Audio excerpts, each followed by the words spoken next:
નમસ્કાર વાલા વિદ્યાર્થી મિત્રો, આજે આપણે જોવાના છે ધોરણ 9 વાર્ષિક પરીક્ષા માટે જે પરીક્ષા છે બરાબર. એના કુલ ગુણ તમારે 3 કલાક રહેશે. કુલ 80 માર્ક્સનું પેપર રહેશે. વિભાગ એ બરાબર મિત્રો આપણે ધોરણ 9ના દરેક ગણિત 7 વિષયના એમાં ગણિતના આપણે 4 કે 5 પેપર આપણે કમ્પ્લીટ સોલ્યુશન કરાવ્યા છે. એના પણ વિડીયો તમને નીચે મળી જશે, લિંક આપેલી છે, ત્યાં જઈને તમે જોઈ શકો છો. અને જે હજુ બાકી છે એ પણ આવી જશે મિત્રો.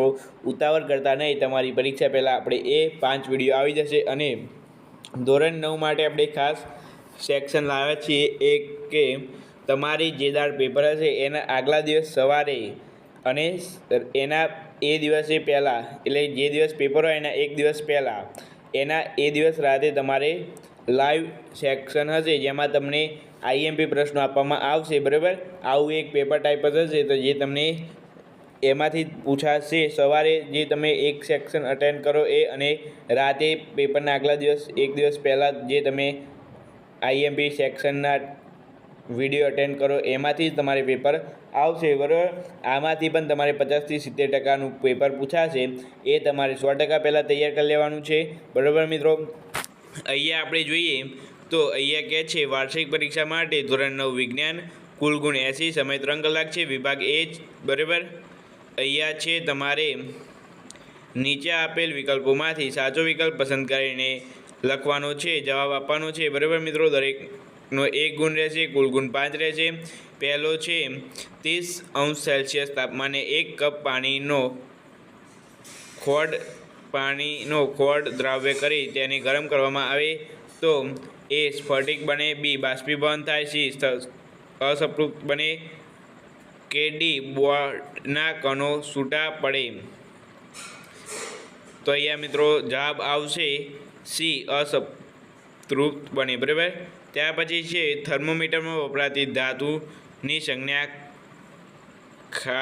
કઈ છે? ધાતુની સંજ્ઞા ખૂબ જ ઇમ્પોર્ટન્ટ છે મિત્રો. તમારે આ આઈએમપી છે બરાબર. HG યાદ રાખજો. હું અત્યારે કહું છું, આપણે પેપર તમે આપીને આવશો એ દિવસે આપણે પેપરનું સોલ્યુશન પણ છે બરાબર. ખાસ કરીને જોજો. પછી ક્વેશ્ચન નંબર 3 છે કોષની કઈ અંગિકા ફક્ત વનસ્પતિમાં જોવા મળે છે? તો હરિતકણ જવાબ છે મિત્રો બરાબર. 4 ઓપ્શન આપેલા છે: કનાભસૂત્ર, કોષ કેન્દ્ર, હરિતકણ અથવા રિબોઝોમ. તો અહીંયા જવાબ આવશે હરિતકણ બરાબર. ચોથો પ્રશ્ન છે જલવાહક પેશીમાં જીવવત ઘટક કયો છે? એ જલવાહિની, જલવાહક તંતુ, સી જલવાહક મૃદુતક કે જલવાહિની. તો જવાબ આવશે મિત્રો સી જલવાહક મૃદુતક. પાંચમો ક્વેશ્ચન છે અહીંયા ઘનાકાર અધિચ્છદનું સ્થાન કયું છે? એ અન્નનળીનું સ્તર, ત્વચાનું બાહ્યપડ, શ્વાસનળીનું સ્તર, લાળ ગ્રંથિ નલિકાનું સ્તર. તો જવાબ આવશે તમારે અહીંયા ડી લાળ નલિકાનું અસ્તર બરાબર. ત્યાર પછી તમારે અહીંયા નીચેના વિધાનો ખરા છે કે ખોટા તેનો તમારે જવાબ આપવાનો છે. 3 ગુણના રહેશે. કે વધુ પડતા પવનમાં કપડાં ઝડપથી સુકાઈ જાય છે? તો જવાબ આવશે સાચું. 7મું ક્વેશ્ચન છે કે કણોને નિલંબિત કણોને નરી આંખે જોઈ શકાતા નથી? તો જવાબ આવશે ખોટું. 8મું ક્વેશ્ચન છે દળ એ સદિશ રાશિ છે? તો જવાબ આવશે ખોટું બરાબર. ત્યાર પછી ખાલી જગ્યા છે તમારે અહીંયા. તો ખાલી જગ્યામાં 9મું ક્વેશ્ચન છે કેટલાક વિષદ્રવ્યો અને ઔષધની હાનિકારક અસરો સામે કોષને રક્ષણ આપતી અંગિકા ખાલી જગ્યા સ્તર છે? તો મિત્રો અહીંયા 3 ઓપ્શન આપેલા છે. તો એમાંથી જવાબ આવશે અંતઃસજાળ બરાબર મિત્રો. ત્યાર પછી મિત્રો અહીંયા જવાબ 10મું ક્વેશ્ચન છે વીટીના આલેખનો ઢાળ ખાલી જગ્યાનું મૂલ્ય આપે છે? તો અહીંયા તમારે જવાબ આપેલો છે સ્થાનાંતર, ઝડપ કે પ્રવેગ. તો જવાબ આવશે પ્રવેગ બરાબર મિત્રો. ત્યાર પછી અહીંયા ક્વેશ્ચન નંબર 11 છે કે 72 કિલોમીટર પ્રતિ કલાકની અહીંયા મિત્રો -1 કરવાની રહી ગઈ છે બરાબર. અહીંયા હું કહું છું 72 કલાક પ્રતિ કલાકની ઝડપથી અચળ ઝડપે ગતિ કરતી કારની ઝડપ ms-1 છે. એટલે અહીંયા શું કહે છે, ફરીથી વાંચો કે 72 કિલોમીટર પ્રતિ કલાકની ઝડપ અચળ ઝડપે ગતિ કરતી કારની ઝડપ ખાલી જગ્યા મીટર પ્રતિ સેકન્ડ છે. તો મિત્રો અહીંયા જવાબ તમે ઓપ્શન આપેલા છે 3, એ 3 ઓપ્શનમાંથી તમારે એક ઓપ્શન સિલેક્ટ કરવાનો છે. તો એ તમારે છે જવાબ તમારે આવશે મિત્રો અહીંયા 20 ms એટલે કે 20 મીટર પ્રતિ સેકન્ડ, બરાબર. ત્યાર પછી છે અહીંયા તમારે કે ન્યૂટનની ગતિનો પહેલો નિયમ ખાલી જગ્યા વ્યાખ્યા આપે છે. તો મિત્રો અહીંયા બળ છે, વેગમાન છે અને પ્રવેગ છે. તો જવાબ આવશે તમારે બળ, બરાબર. ત્યાર પછી અહીંયા તમને 13મો ક્વેશ્ચન આપેલો છે, બરાબર. તમે ખાલી જગ્યા છે તેનો જવાબ આપેલો છે. એ ખાલી જગ્યામાં તમને ઓપ્શન આપેલા નથી, પરંતુ ડાયરેક્ટ જવાબ જ આપેલો છે, બરાબર. તો અહીંયા તમારે જવાબ ડાયરેક્ટ છે તમારે યાદ રાખવાનો છે. આ આઈએમપી ક્વેશ્ચન છે, પૂછાઈ શકે તેવો છે, બરાબર. ત્યાર પછી 14મો ક્વેશ્ચન છે, ગાજર ઘાસ એ ખાલી જગ્યા છે. તો એ મિત્રો નિંદન છે, તમારે યાદ રાખવાનું છે. નિંદનની શોર્ટ નોટ આવે છે, શોર્ટ નોટ પણ તમારે તૈયાર કરી લેવાની છે, બરાબર.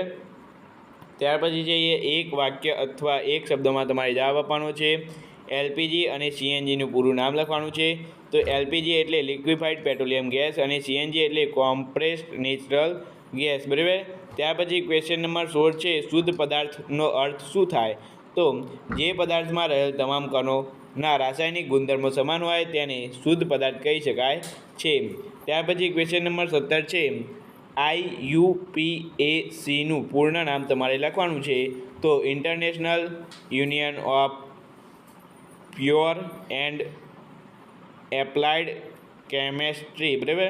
ત્યાર પછી ક્વેશ્ચન નંબર 18 છે કે કોષમાં પ્રોટીન સંશ્લેષણ ક્યાં થાય છે? તો રિબોઝોમની સપાટી પર, બરાબર મિત્રો. ત્યાર પછી છે અહીંયા જીનો એસઆઈ એકમ જણાવો, બરાબર. તો અહીંયા તમને આપેલો છે, બરાબર, જવાબ પણ આપેલો છે. ત્યાર પછી એ 20મો ક્વેશ્ચન છે, કઈ પદ્ધતિમાં સોયાબીન ખેતરમાં ચાસ એટલે કે હરોળમાં ઉગાડવા છે? તો આંતરપાક ઉછેર, બરાબર. આની તમારે આંતરપાક ઉછેરની પણ તમારે એક ટૂંક નોંધ આવે છે, એ ખાસ કરીને તૈયાર કરી લેવાની છે મિત્રો. એ તમારે પાકની ફેરબદલી એ જે છે એ તમારે જોઈ લેવાનું છે, બરાબર મિત્રો. ત્યાર પછી આગળ આપણે જોઈએ તો અહીંયા છે નીચે આપેલ પ્રશ્નોના યોગ્ય જોડકા તમારે લખવાના છે. તો પહેલું છે પ્રવેગ, બીજો છે વેગમાન, ત્રીજો છે બળ અને ચોથું છે આઘાત અને પ્રત્યાઘાતથી બળો. તો મિત્રો પહેલો પ્રવેગનો એકમ એટલે ms-2, બીજો છે વેગમાનનો એકમ તો kg/ms-1, અને બળનો એકમ છે મિત્રો kg/ms-2. તમારે આ યાદ રાખવાનું છે મિત્રો, બરાબર. આ પૂછાય છે અને આમાં તમે લોચા મારી દેશો કે પ્રવેગનો એકમ તમારે અત્યારથી યાદ રાખવાનું છે ms-2. વેગમાનનો એકમ મિત્રો વેગમાનમાં 1 આવે છે અને બળમાં 2 આવે છે, તમારે ખાસ કરીને ધ્યાન રાખવાનું છે. અને આઘાત અને પ્રત્યાઘાતથી બળો એટલે કે તમારે ન્યૂટનની ત્રીજો નિયમ છે, એટલે આઘાત અને પ્રત્યાઘાત ન્યૂટનનો ત્રીજો નિયમ છે, બરાબર મિત્રો. ત્યાર પછી અહીંયા વિભાગ બી જોઈએ. તો અહીંયા છે વિભાગ બી માટે તમારે ખાસ આઈએમપી છે, આનું સોલ્યુશન જોઈતું હોય તો તમારે આની PDF પણ મળી જશે, બરાબર મિત્રો. પરંતુ એ માટે તમારે અહીંયા પહેલાં વિડીયોને લાઇક, શેર અને સબસ્ક્રાઈબ કરવાનું છે અને નીચે કોમેન્ટ કરવાનું છે. તો આનું સોલ્યુશન પણ તમને જલ્દીથી મળી જશે. અહીંયા તમારે છે કે વિભાગ બી નીચે આપેલ 13માંથી કોઈ પણ 9 પ્રશ્નો તમારે લખવાના છે. 40થી 50 શબ્દોમાં માગ્યા મુજબ દરેકના 2 ગુણ રહેશે, 18 માર્ક્સ રહેશે, બરાબર. પહેલો છે નીચે આપેલ તાપમાનો એ પાણીની ભૌતિક અવસ્થા કઈ હશે? તમારે જણાવવાનું છે. 3 ઓપ્શન છે, 2 ગુણ મળશે મિત્રો 3 ઓપ્શનના, બરાબર. ત્યાર પછી છે અહીંયા તમારે ડાલ્ટનના પરમાણ્વીય સિદ્ધાંતની કઈ અભિયાળના નિશ્ચિત પ્રમાણના નિયમની સમજૂતી આપે છે? 24મો પ્રશ્ન છે રાસાયણિક સૂત્રો લખો. મેગ્નેશિયમ હાઇડ્રોક્સાઇડ, બરાબર. પછી જે થોમ્સનના પરમાણ્વીય નમૂનાની મર્યાદાઓ જણાવવાની છે, તમારે ખૂબ જ ઇમ્પોર્ટન્ટ છે. ચેતાકોષનો એક લક્ષણ સાથે આકૃતિ તમારી ખૂબ જ આઈએમપી છે, ધોરણ 10માં પણ તમારે આવે છે, એટલા માટે આઈએમપી છે. પછી 27મો પ્રશ્ન છે ત્રણેય પ્રકારના સ્નાયુતંતુઓની આકૃતિ દોરી તેમની વચ્ચેનો ભેદ સ્પષ્ટ કરો. 28મો પ્રશ્ન છે એક ઉદાહરણ દ્વારા અંતર અને સ્થાન વચ્ચેના ભેદ સ્પષ્ટ કરો. પછી 29મો છે એક એથ્લેટ 200 મીટર વ્યાસ ધરાવતા વર્તુળાકાર પથ પર એક ચક્કર 40 સેકન્ડમાં પૂરું કરે છે અને 2 મિનિટ 20 સેકન્ડ બાદ તેને કેટલું અંતર કાપેલ હશે તથા તેનું સ્થાનાંતર કેટલું હશે, બરાબર, તે તમારે જણાવવાનું છે. ત્યાર પછી 31મો પ્રશ્ન છે, વૈજ્ઞાનિક કારણ કે લાંબો કૂદકો મારનાર કૂદકો મારતા પહેલાં થોડું અંતર દોડીને આવે છે, બરાબર મિત્રો. ત્યાર પછી એ તમારે ટૂંક નોંધ છે, વેગમાન પ્રવેગની પણ ટૂંક નોંધ આવે છે, એ પણ તૈયાર કરી લેવાની છે, બરાબર. ત્યાર પછી છે તમારે 10 kg દળવાળાનો પદાર્થ ટેબલ પર એક એ બિંદુ પર રાખેલ છે, તેને બી સુધી લઈ જવામાં આવે છે. જો એ અને બી ને જોડતી રેખા સમક્ષિતિજ હોય તો પદાર્થ પર ગુરુત્વાકર્ષણ દ્વારા થતું કાર્ય કેટલું હશે, તમારો ઉત્તર વર્ણવો, બરાબર.